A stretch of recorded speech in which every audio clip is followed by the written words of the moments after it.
PM Modi ने आज नई दिल्ली के विज्ञान भवन में 62,000 करोड़ के विभिन्न युवा केंद्रित पहलों की शुरुआत की है। देखिए रिपोर्ट।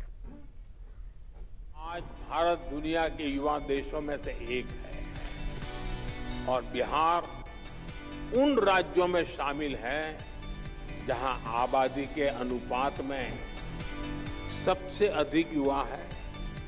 इसलिए जब बिहार के युवाओं का सामर्थ्य बढ़ता है तो स्वाभाविक रूप से देश की ताकत भी बढ़ती है। नए विचार, ऊर्जा के संचार और बदलाव के विचार से लैस युवा शक्ति में ही वो ताकत होती है जो अपने बुलंद हौसलों के जरिए देश के विकास की नई इबारत लिखती है।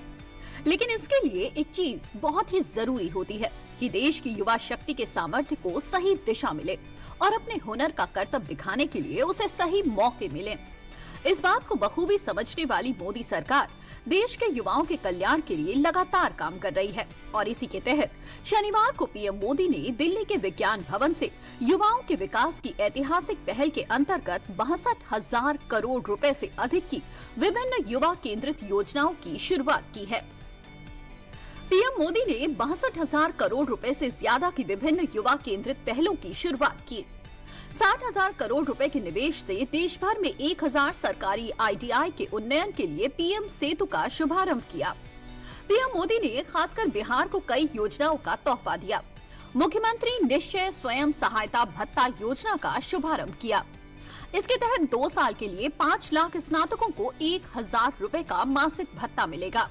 बिहार में जननायक कर्पूरी ठाकुर कौशल विश्वविद्यालय का भी उद्घाटन किया गया। बिहार के 4 विश्वविद्यालयों में नई शैक्षणिक और अनुसंधान सुविधाओं की आधारशिला रखी गई। बिहटा में एनआईटी पटना के नए परिसर का उद्घाटन किया गया। पीएम मोदी ने देश के युवाओं के साथ बिहार को कई योजनाओं की सौगात देते हुए जब कार्यक्रम में वर्चुअली जुड़े युवाओं के साथ संवाद किया तो बिहार के विकास की मौजूदा रफ्तार को बताते हुए आरजेडी और कांग्रेस को जमकर निशाने पर लिया। एनडीए सरकार पूरी प्रतिबद्धता से काम कर रही है।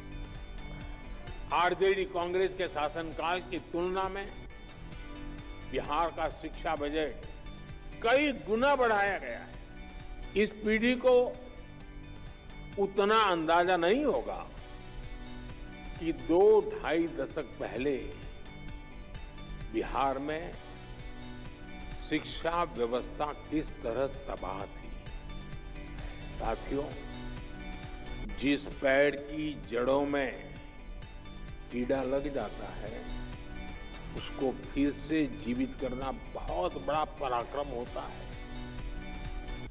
आरजेडी के कुशासन ने बिहार की हालत उसी पेड़ की तरह कर दी थी। वहीं इससे पहले पीएम मोदी ने कौशल दीक्षांत समारोह के तहत देश भर के कई आईटीआई टॉपर्स को मंच पर सम्मानित किया।